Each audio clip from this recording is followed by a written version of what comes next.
Hello everyone, welcome back to Season 3, Episode 2 of the EFL Magazine Business Podcast. Today's guest is Marlowe Johnson. Marlowe is the CEO of recently launched ETS subsidiary EdAgree, a company that is dedicated to optimizing long-term outcomes for international students, supporting their journey from research to application to graduation and beyond. Before founding EdAgree, Mr. Johnson worked in the edtech space at ETS, 2U and Pearson as a product owner and developer. He's also worked as a primary, secondary and post-secondary teacher in Cameroon, Tanzania, South Korea, China and the USA. I hope you enjoy today's podcast. Hey everyone, buckle up for a new episode of the EFL Magazine Business Podcast, the one and only podcast made to help you launch your business or take your existing business to a level of success you could never have imagined. Whether you're a school owner, freelancer, publisher, or other entrepreneur, you're sure to pick up lots of actionable advice when you listen to the EFL Magazine Business Podcast. Remember to visit eflmagazine.com for great articles and features. Without further ado, here's your host, the founder of EFL Magazine, Philip Pound.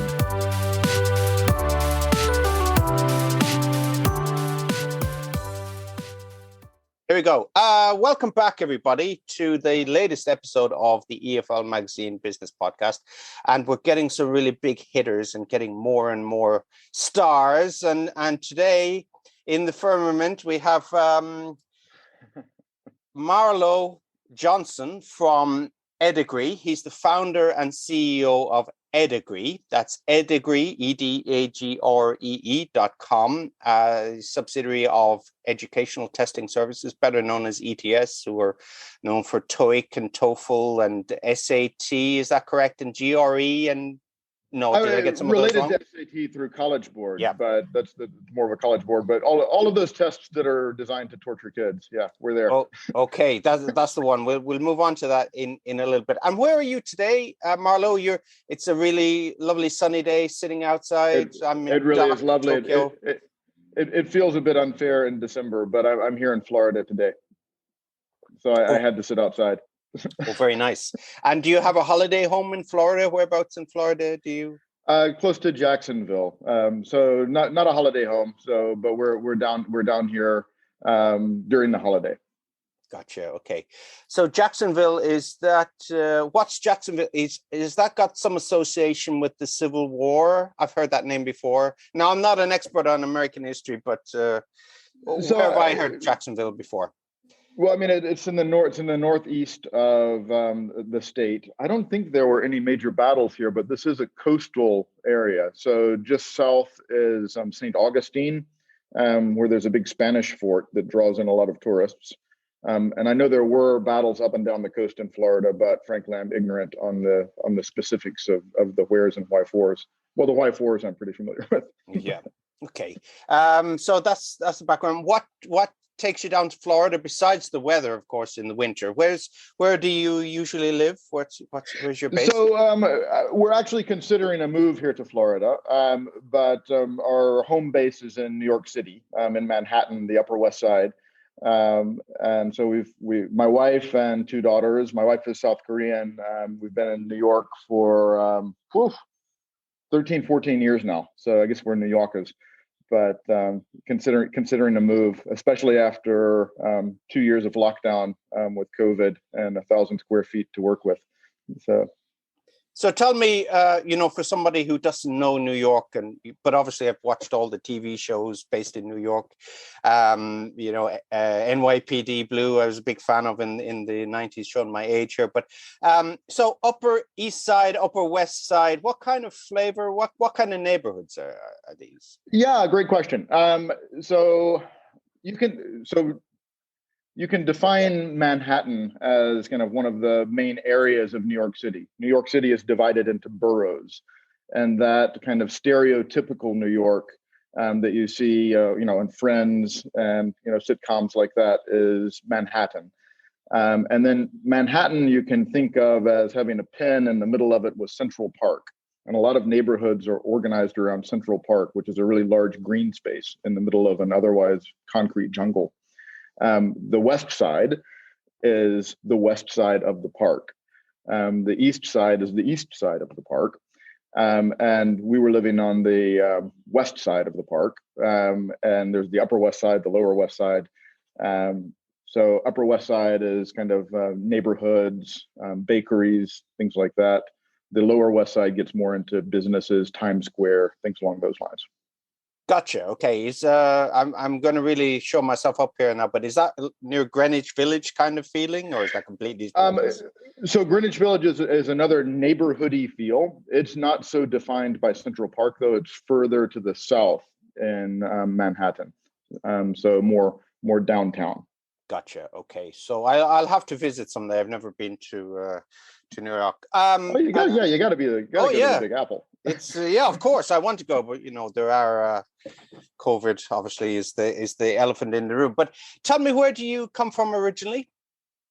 So if we really go original, I was born in New York. My dad was teaching at West Point, English literature. But I only lived there until I was 1. And really my origins and my family origins are Mississippi, the deep South in the US. So I have family that has been there for really hundreds of years. Wow. So your father taught at West Point. So you say what you see the military father, is it like, sir, yes, sir? No, it wasn't so serious, was it? Not so serious. I think he had an alternative coming out of the ROTC, which is officers training. When one goes to college, he had the option to teach at West Point as opposed to serving actively in the military. So rather than being an active officer, he was an English professor. So that's my name from Christopher Marlowe, right? So he was at West Point for several years before moving back to continue as a professor at the University of Southern Mississippi, where my mom was also a professor. One of the I don't know if you know West Point too much, but I only know West Point from movies. But one of the movies made, John Ford movie with Tyrone Power in the 1950s, The Long Gray Line. Do you know this movie? Oh, I've never seen it. I know the title, but actually I have not seen it. Yeah. So the subject of that movie, Marty Marr, is actually from my hometown. Would you believe? Oh, really? In Tipperary, yeah. And in my local chapel church, I took on Christmas Day, go for a walk, took my wife, and inside there's a little plaque, and it says this was the church of Marty Marr, who was in the Long Grey Line with Tyrone Power. It's free on Amazon Prime if people want to watch it, but my hometown is actually mentioned in it. Yeah, so there we have a connection. There's I think he was a friend of like Eisenhower, all the greats, and he's well known, I think. But a lot of it is fictionalized. The movie, he didn't actually have any children, but must watch it again. So yeah, tell me about growing up in. What's it called, a brat? Were you a brat? I was not a military brat at all. Okay. I can't say I wasn't a brat, but I wasn't a military brat. But grew up in a university town in Mississippi. And I mean, one can imagine Mississippi as very much the countryside, the South. But we had something of our own professorial enclave, I guess you could say. So most of my parents' friends were coming out of the university. So, I grew up fishing and walking in the forest, but also reading Faulkner. So it was quite a mix, but I think a very blessed childhood, because I had, parents who were there. I had an opportunity to explore. And because my father also taught foreign languages, we spent every summer traveling, often in Europe. Very good friends in Italy, where I would just be sent for the summer to stay in Cortona, a hill town in Tuscany. Nice. Yeah, this is not the typical military life, is it? It's not at all. English, No, yeah. The military did not dominate at all. not at all. So you were named after Christopher Marlowe. That, as we said before the podcast was in, was it going to be Philip Marlowe or Christopher Marlowe? That was one of my questions. But why Christopher Marlowe? Just the name. He liked the name Marlowe, or I think he really enjoyed the poetry of Christopher Marlowe, and in particular. He was very much into the Faustus mythology, and so I think that was a big part of what he was teaching, where he was coming from. So I think it was just his own inspired choice, Gotcha. and no one else in the family named Marlowe. So. Gotcha. Okay. So did he sell himself out to the military? Maybe I don't know. We won't go too deep. No, just joking, of course. Dragged off to Helsinki. Yeah. Yeah. So tell me, growing up, and you grew up in the camp or outside. How does that work? The military only had any place in my life until I was 1 year old at West Point. That's when my family moved back to Mississippi. So after that, Gotcha. there was no contact with the military between my father and the military or me. So really, I grew up just as a normal kid of university professors and generally a teaching family. My grandparents were also not professors, but teachers. So it was very much an education-based family. And Gotcha. because my father taught foreign languages, we had a lot of external focus, looking at other countries, other cultures. That was a big part of what we talked about in our family. And a big part of my roots had to do with appreciation of international travel. Okay, so tell me more about foreign languages, what he taught, and what your mother taught as well, if you could. Yeah, she was a professor of pedagogy, so teaching student teachers to teach, and the methodologies around that. My dad taught actually quite a few languages before he became a university administrator. So he taught German most predominantly, but also French and Italian, Egyptian hieroglyphics. At one point, he taught Chinese, but I think that may have been overly ambitious. That he wasn't really at all fluent in Chinese, but he knew enough to teach freshmen. And he's taught Dutch. Oh, goodness gracious. Maybe I mentioned Spanish, but he picks up languages quite easily, much more gifted in that than I. Okay, very interesting. So you grew up, and when you were going through high school, so I have to get into the American frame of mind here, high school, what did you want to do? What was your ambition? What did you want to do when you grew up? At that point, I had a really grand ambition, which was to leave Mississippi. Okay, I know that feeling. Yeah, sure. Yeah, get it. I wanted to get out. I wanted to explore the world. When I was in high school, I actually did leave for a year. I did an exchange program through Congress Bundestag. It was an exchange between the two legislatures, Germany and the U.S. So I did a year at a gymnasium in Germany, in a town called Siegen. And then when I came back, I still had the same ambition to get out. And I applied to universities very far away from Mississippi. I ended up going to California for my undergraduate studies in international relations and African studies.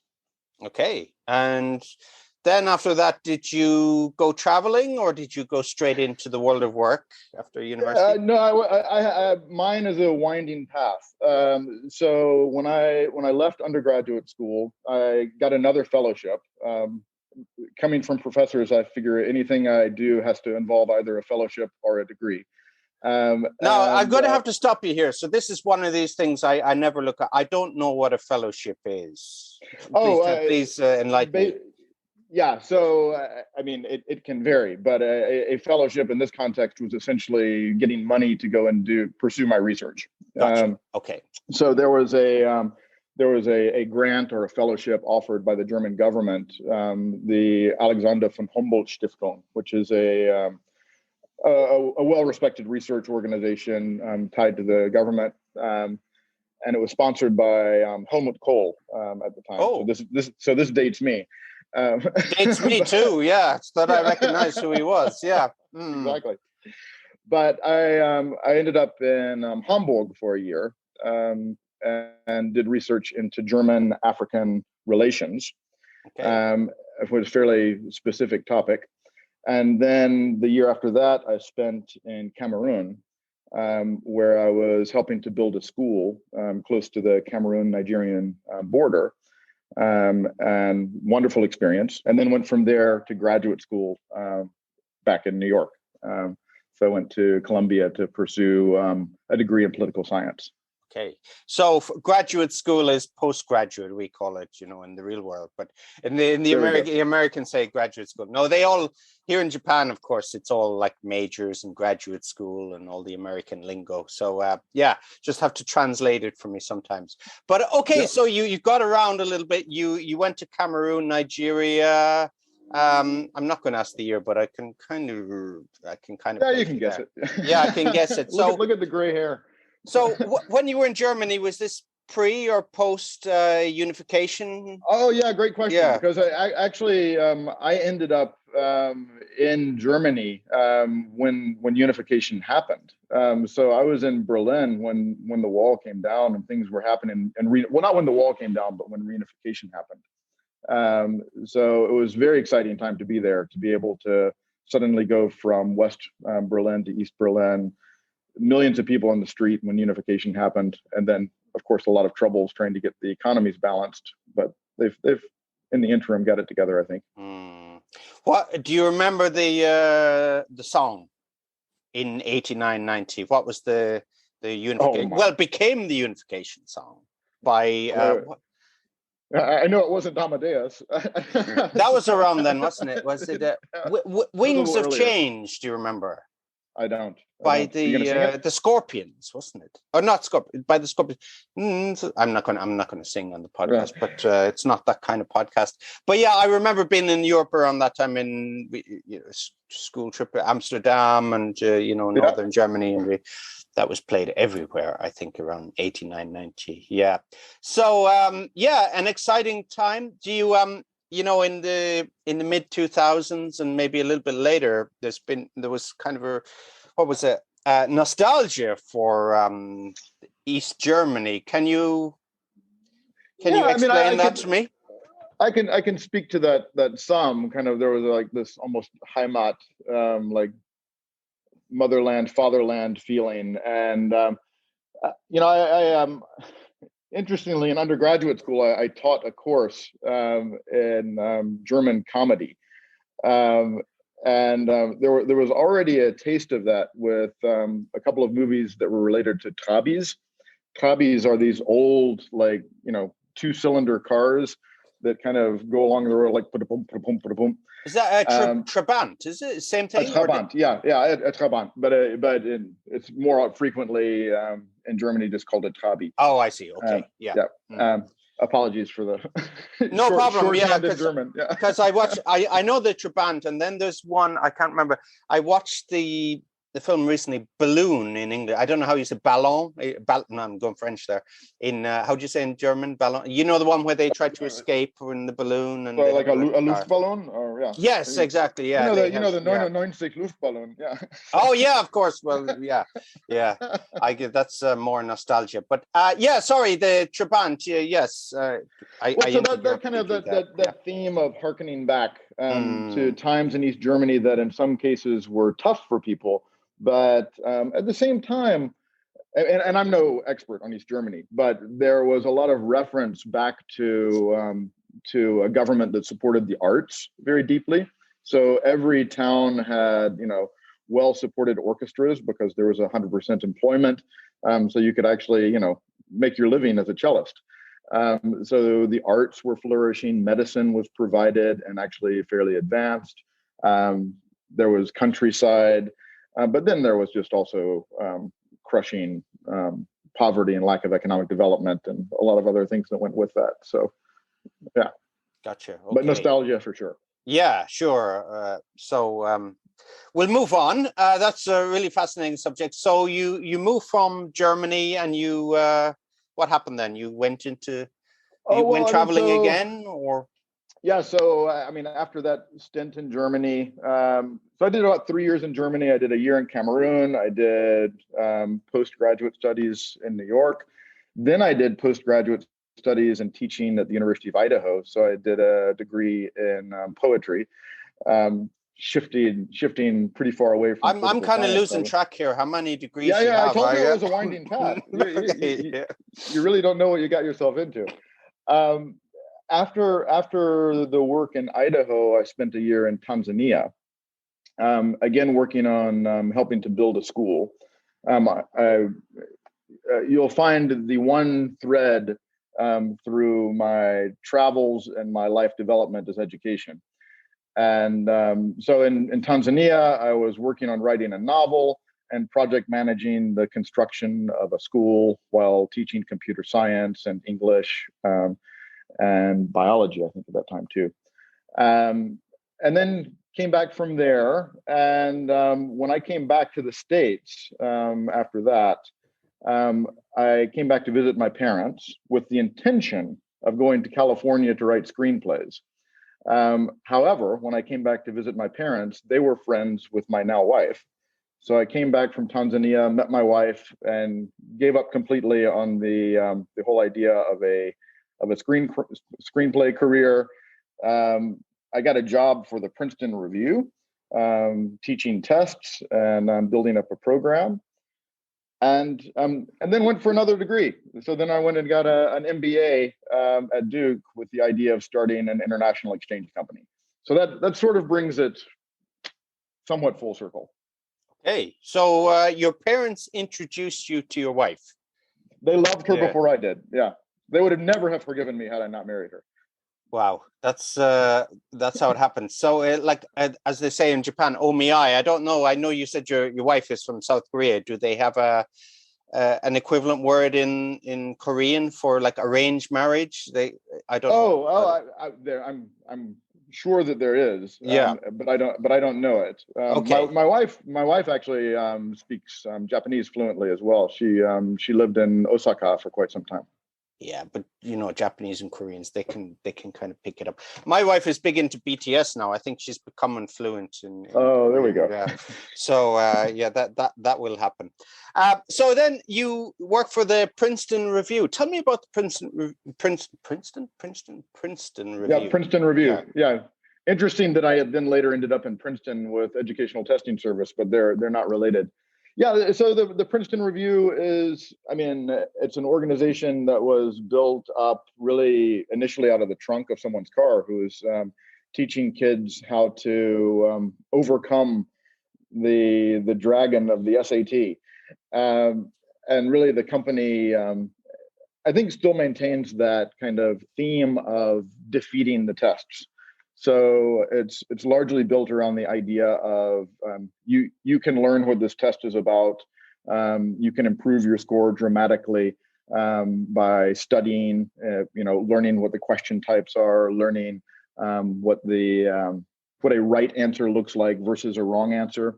And in many cases, I found that to be true. I got to the point where I could get perfect scores on tests without reading the questions, just by looking at the answers. And then on the other hand, you have very advanced psychometricians and others who build tests that intend not to be something you can master except through skill and knowledge. So it's an interesting sort of war between the science of building tests and then the tricks to defeat the tests. So, but I was there for a couple of years. It's an evolving war. I was watching a little bit earlier on YouTube. There was a documentary about, what is it, Pit Boss? Is that what they call? Not Pit Boss. Maybe the same in the casinos in Vegas. When you had there's the Pit Boss is the guy. He's kind of supervising the floor. But he was saying that we know most of the tricks that people have, card counting and cues, and they had like marking cards, etc. But what we're most afraid of is what we're not aware of, or what we don't know. Yeah. Is it the same in testing, that maybe there's tricks? I think so. Yeah. There are hacks, and then there's also just raw cheating that happens as well. And the Princeton Review, to its credit, doesn't engage in that kind of behavior, but I know it does happen out there. But your Vegas example is funny in this context to me, because actually I started the Princeton Review offices in Nevada, so I was working out of Las Vegas. So I think especially with computer adaptive tests and kind of increasing multi-stage instruments in testing, the the mechanisms to understand where you're doing well, where you're doing poorly, and adapting how you respond based on difficulty of questions, that you have to begin to have really robust strategies around that changing test, as opposed to the old paper test where you could just say, the first questions are easy, the last questions are hard. So if you come to the last question on a paper test, you never pick what looks like the easy answer. You pick a complicated answer. The little things like that don't work as well anymore, but there are now strategies to overcome that. Yeah, and of course, in the interview, he said, it's about the law of averages, isn't it? The odds of certain things happening, and he was, Yep. But one particular test I heard from a teacher, he said a test of 15 questions, multiple choice, and he got one student who got actually 0, which is statistically very difficult. I would tough think to do. You got to really try. Yeah. So there you go. It does happen. But so let's move on. I really want to move on to EdAgree. I know you're chomping at the bit here to talk about EdAgree. I'm just enjoying the conversation. Great, me too. Yeah. So I said we would mention EdAgree, of course. So did you go straight to EdAgree? Where did your career take you between Princeton Review and EdAgree? Well, I'm going to give you the very short version because the path continues to wind. Okay. So I had a position for a while with a subsidiary of Pearson and the Financial Times called NewsSift, running their kind of taxonomy, digital development. So among the poetry and other things, I am something of a nerd and a technophile. So I was helping to build an ontology for a semantic search engine. Moved from that role into Pearson proper, where I managed the taxonomy development across Pearson content to facilitate adaptive learning tools and products. Moved from there to a company called 2U, which is an online provider of graduate programs. So I was running their content development and collaborating with universities, and moved from there to ETS. So now we're at ETS, and I was at ETS for a couple of years running an agile development and innovation team to look at new kinds of products, because testing is changing, and the educational testing service is changing with the winds of the world. So we were looking at opportunities and looking at ways to better serve universities and students. But that really led to identifying some asymmetries of information and opportunities to deliver on ETS's promise of equity and access for students, but in a way that's more direct to consumer than ETS has previously done much. That was the launch of EdAgree. It was, how can we continue the ETS kind of mission, but do so in a more direct consumer way and in a more agile development framework. So EdAgree was founded and launched out of ETS really to build a platform to serve students and to be able to connect students to opportunities that would optimize their outcomes. Okay, so tell me about EdAgree. You have the floor. So I mean, that was a bit of it, right? But what we have on the platform is a lot of capabilities. So we're using some of the ETS technologies that are available. Your audience might be familiar with the likes of SpeechRater, which is the speaking assessment tool behind the TOEFL. So students can come to the EdAgree platform for free. We never charge students anything. So they come to the EdAgree platform, they can practice their speaking and get live feedback, scores on their pronunciation, their periodicity, different aspects of the spoken language, with really cutting edge technology. So that's one of the capabilities. We have a video interview practice. So kids can get ready to do their visa interview or an undergraduate school interview. We have a learning style assessment. So kids can begin to think about the kinds of programs where they might do well. We also partner with now 18 universities where we are doing direct recruiting for those universities. So finding opportunities for students to get into universities where they best fit. I'd say our biggest claim to fame in that context right now is that 100% of the students who have applied to universities through EdAgree have been enrolled or gotten into the universities. And that's because we are very careful to ensure that a student matches the criteria of the university. We're working closely with the admissions department. We don't make decisions about admissions, but we do make sure that a student doesn't apply to a school in a way that's going to waste their time. If you apply through EdAgree and you put your application through, you're very, very likely to find a place at that university if you want that place. We're also collaborating with high schools and the like to do college training for students and bring content to the students around what it means to study abroad, how one can put one's best foot forward, as it were. But the core is to have a platform where students can gather and learn and get to know themselves. Okay, so for the little bit of the inside track for somebody not from the US and for back home in Ireland or in the UK, it's very straightforward. I think maybe with the exception of Oxford, Cambridge, for some courses they have the famous interviews, don't they? But right. Usually it's just you get X score, you're in the university, aren't you? But it's not like that in the US, is it? There's a lot more like extracurricular and that's right. Yeah. That's it's a great question, and it's often true, right? I mean, there are cases where state schools will sometimes just say, just the numbers, please, and they don't consider additional factors. But I would say the majority of universities in the U.S. for undergraduate school and graduate school look not only at your GPA, which would mean grade point average. They'll look at that and look at any standardized test scores, but they also try to look more holistically. So if a student claims that she or he is interested in computer science and wants to pursue a degree, the admissions team will often look for some evidence that that student really is interested in that field. So were they in a club?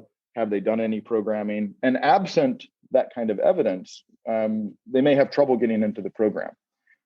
Whereas in many of the universities abroad, here are the qualifying numbers to get into computer science. Okay, now you can do it. So it can be a bit different. Yeah, that's the case, because I know from a number of friends and acquaintances, they've started on certain courses and maybe never took the course in high school, but then they transferred after a year, dropped out. So in the US, that's less likely, is it, in comparison? Yeah, I mean, there is a lot of shuffling around in the US once kids get into undergraduate school. Not so much in graduate school or postgraduate school, as you corrected me, or postgraduate, yeah. No, I didn't correct you. I was just interpreting for other people. It's, of course, it was simultaneous translation. There you go. Yeah, so I would say that especially in programs that are very competitive, the undergraduate programs in particular will be looking for differentiating evidence. That a student is going to be committed to a particular direction and has the ability to succeed.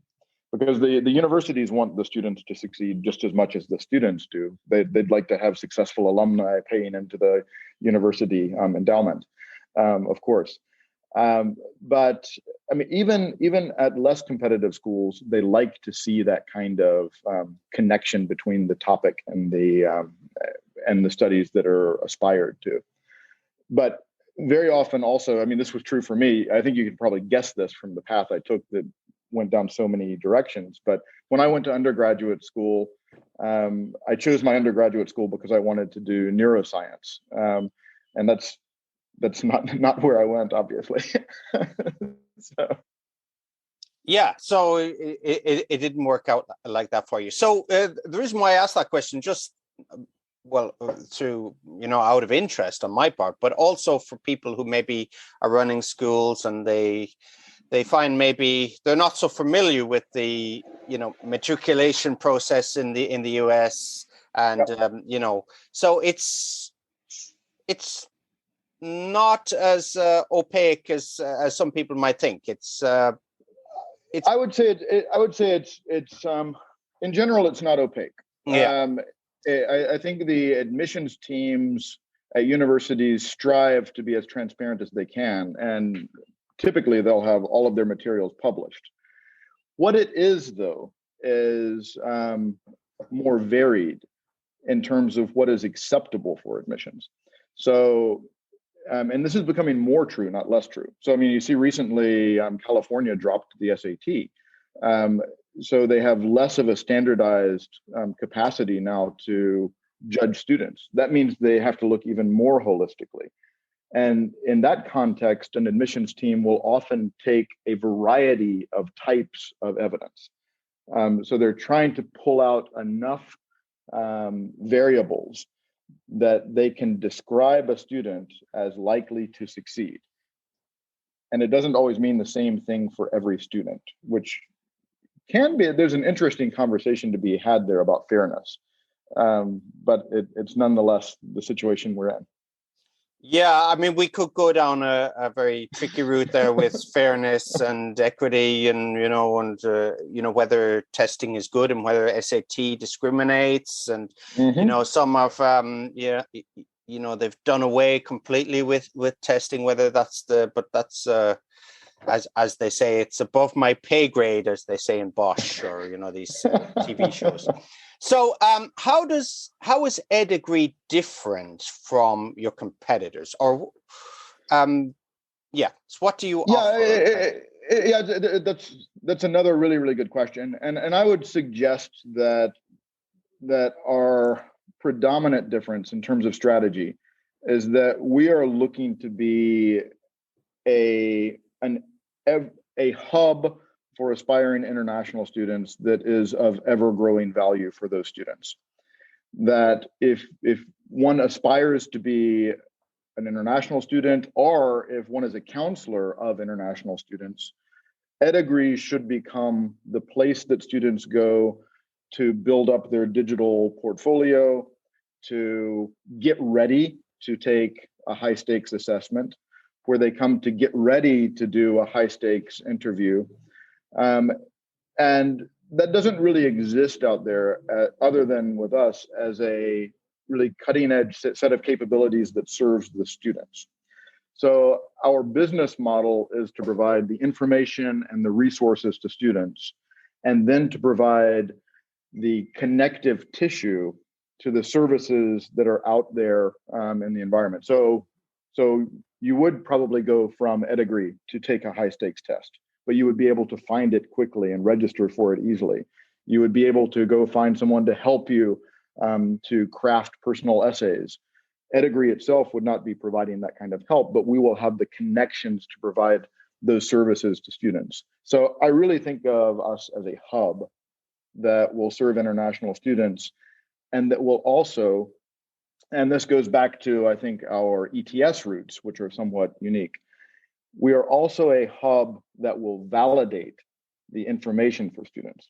So ultimately, universities will be able to come to the EdAgree platform and discover students who meet their criteria, but also be able to trust the GPA, the information about the students, because it's been validated and vetted. So it creates a much more efficient mechanism for students to be served by their ecosystem. And it creates a much more efficient mechanism for universities to identify prospects who will do well within their campus. Okay, so the big C used to mean something different, but of course we have COVID now. Things have changed. Mm-hmm. And, I've met a number of students there on paper attending. I was speaking to somebody a few months ago. He enrolled in a university course in Hungary. He's on campus digitally, but he's never actually been to Hungary because of COVID. Right. The world that we're living in. So what exactly is happening now with university admissions? Yeah, I mean, so university admissions ask the same thing daily. Yeah. Okay. So I mean, it's been truly a learning process for universities. However, campuses are opening back up. So I think there's a fairly universal perception that we're coming to the end of the tunnel. We think so, and then there's another one around the corner. Yeah, well, I mean, there's Omicron that's rearing its ugly head, and will have an impact going forward. But there's a lot going on in the background of that. I mean, everyone in your audience is aware of the success that vaccines are facing, but also the challenges around Omicron. But Omicron is looking like it might be less virulent than some of the other variants. And this is becoming more the norm. So COVID is not going away. So while there's the light at the end of the tunnel, the end of the tunnel does not mean the end of COVID. It simply means that we're coming to a reality, and that will include international travel, but that will also include COVID. So safety protocols are going to be in place. I think COVID will become, the new flu shot, because the virus actually mutates even faster than the flu, it turns out. So a lot in that answer. But admissions teams are the ones that we're talking with, and we talk to admissions teams daily. But they are optimistic about bringing in students in fall of 22 in particular. That was not the case for fall of 21. So borders, even though they're closed right now because of Omicron, borders are opening and travel is kicking off. And you can see, things like airline stocks, they're very volatile, but they're starting to trend back up because people are confident that flights will happen again. So there's a lot there. I don't know if I sufficiently answered your question, but it's a difficult question, of course, and we all want answers, don't we? And nobody has them. It's just fluid situation, isn't it? Yeah, I mean, I guess my summary of the situation is that I'm optimistic, because I've been through this pretty bleak period, and talking to a lot of international students and admissions teams where it just looked hopeless. And that attitude has shifted, and I think there's the sense that there are more tools in the toolbox now to move forward. Okay, and how is it going to change universities in the long run? Of course, there's going to be the distancing measures, but is the model for education in the future the hybrid model, or will totally online universities gain more traction than they've had? There's not been so much disruption in the education field, has there? But this is coming. There have been pockets of great disruption, right? So assessment companies, for example, who were ready to go fully online, I would take Duolingo as an example, just exploded in growth. Whereas providers that didn't have that capability really suffered at the beginning, and have now begun to get their feet under them. I do think that hybrid education is going to become more the norm. Undergraduates are going to want to go to a campus. They're going to want their college experience. Postgraduate students are going to want to sit around a table and kind of stroke their chins and think about deep issues and have conversations. So it's not going to stop. But I do think that students will have the option of, viewing some lectures online and then going to discussions, or going to study groups, things like that. So the dynamics of study may change dramatically. I suspect they will. And resources like library books, which in my days you had to actually blow the dust off the cover and open it and do your reading that way. But it's all going to be on iPads now. So what's going to happen in that context, in the context of libraries, and like the physicality of learning could change dramatically. Yeah, and when the lecturer put up the reading list and people would run from the auditorium to the library, because it was like 5 or 6 copies only. Yeah. At the reserve desk. Yeah.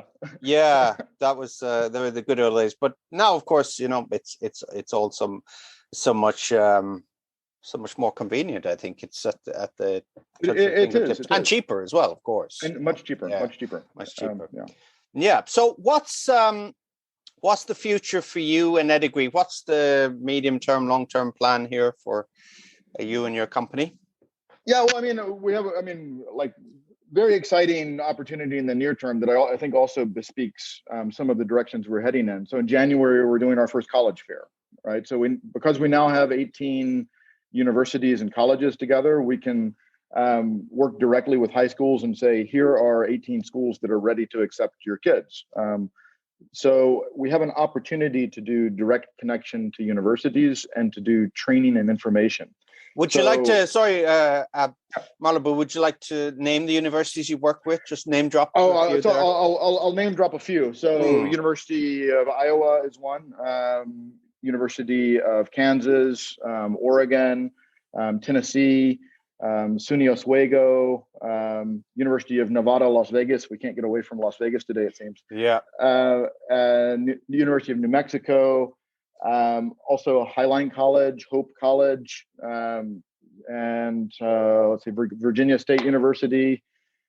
By the way, if people are following this on the map, this is like popping up cities all over the U.S. I can name a few more in a moment if you need be. But one of the themes I want to pick out of that is that our strategy in working with universities has been to get geographic diversity and size diversity in the universities and program diversity. So we are not, and I should have specified this before because you were mentioning competition, we are not an aggregator. So we're not trying to put students in front of 3,000 universities and say, apply. So that's not the game we're playing. We are working with the students and advocating for the students to identify where they might succeed in these universities. And if we feel that they won't succeed, we're going to be very honest with them. Because a lot of students end up applying to 8 or 9 universities. Sometimes they only then discover that it's going to cost them, $30,000 a year to go to university. And then they say, well, I don't have any money, even though they've already paid their application fees.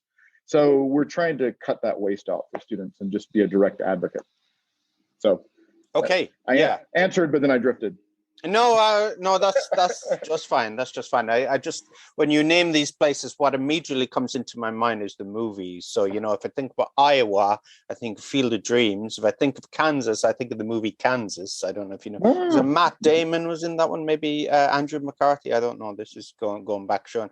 And of course, when you think about New Mexico, it's like, of course, Breaking Bad. So yeah. Oh my goodness. So you're putting everything in a movie. I love it. Yeah, I know. That's I'm a bit of a movie buff. So and I would add, we're also down in Florida here with the Florida Institute of Technology, which is a really fine school. So and some programs graduate, some undergraduate or postgraduate.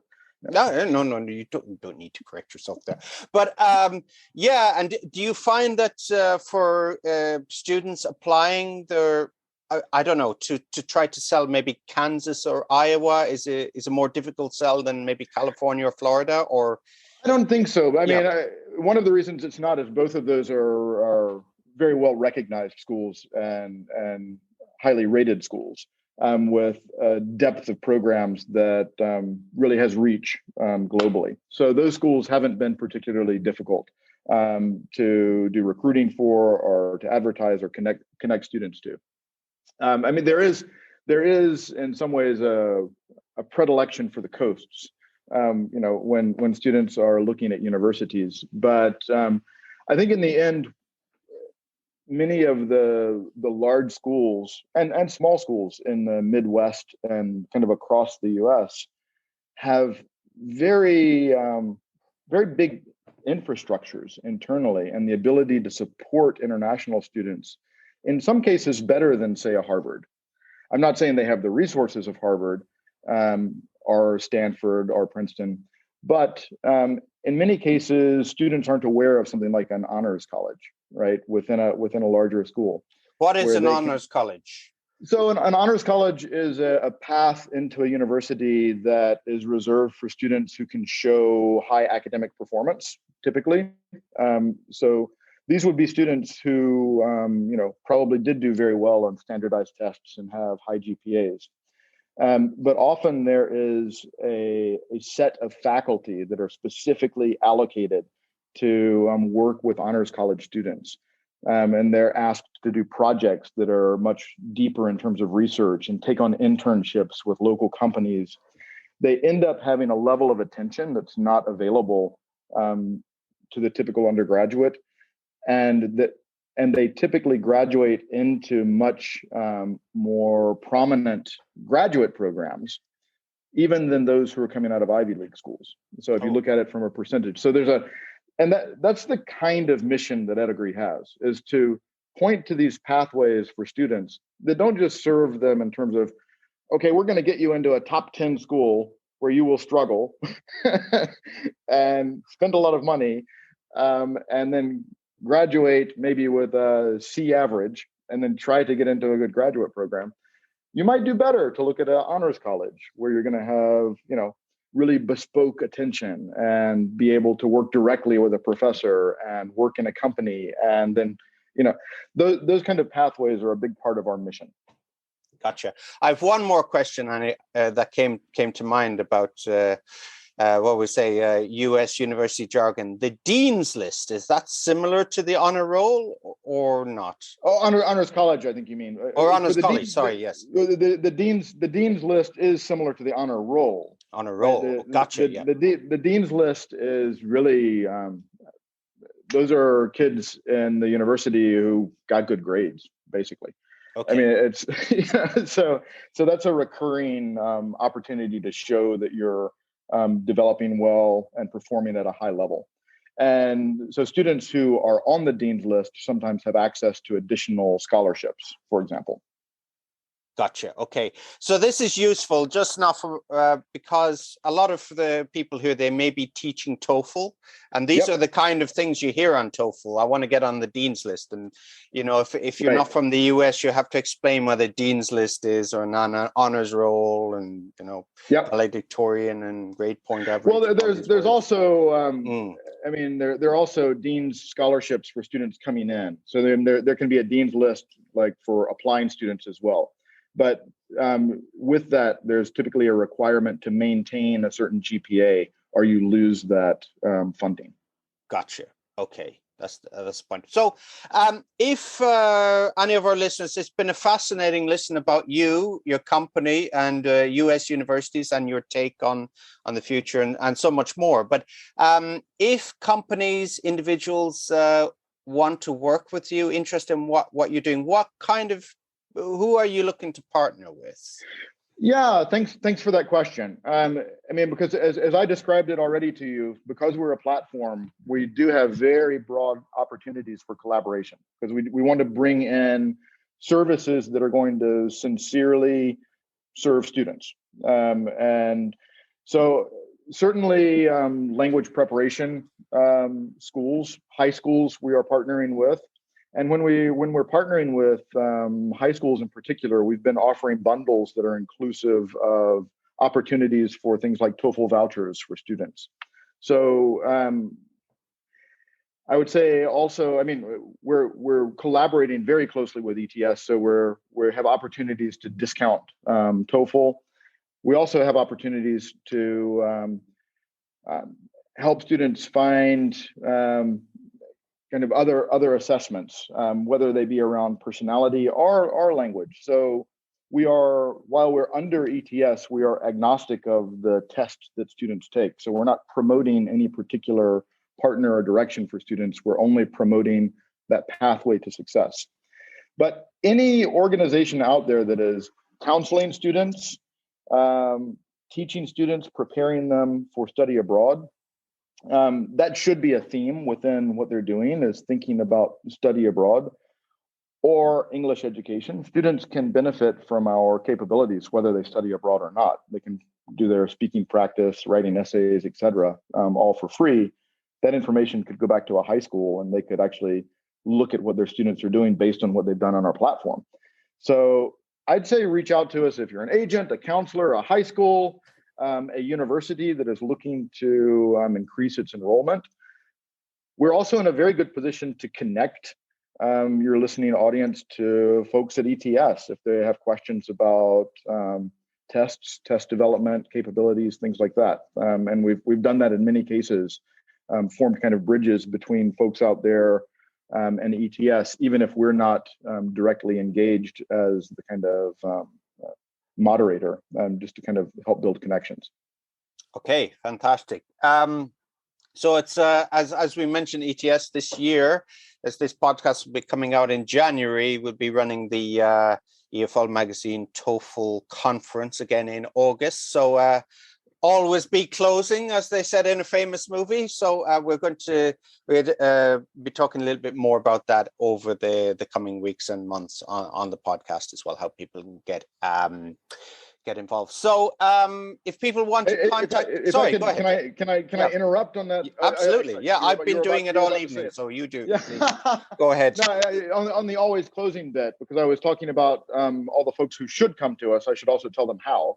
So we are EdAgree, so that's ed as in education and agree as in we agree with you.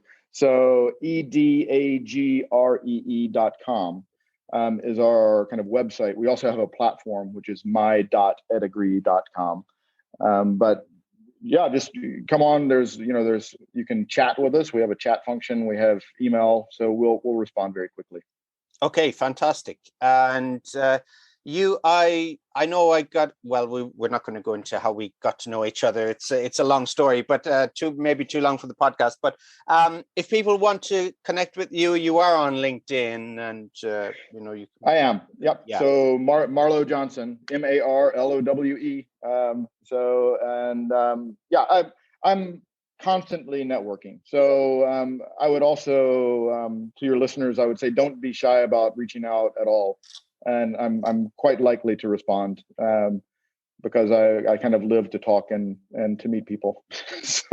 Okay, fantastic. Well, Marlowe, I've really enjoyed our conversation today, and thank you again. Likewise, Philip, it's been a real pleasure. And thanks for doing this podcast. I think it's a really good service for your audience. Thanks for listening to the EFL Magazine Business Podcast with Philip Pound. For more great advice and resources, check out eflmagazine.com. If you found this podcast helpful, be sure to subscribe so you never miss an episode. See you next time.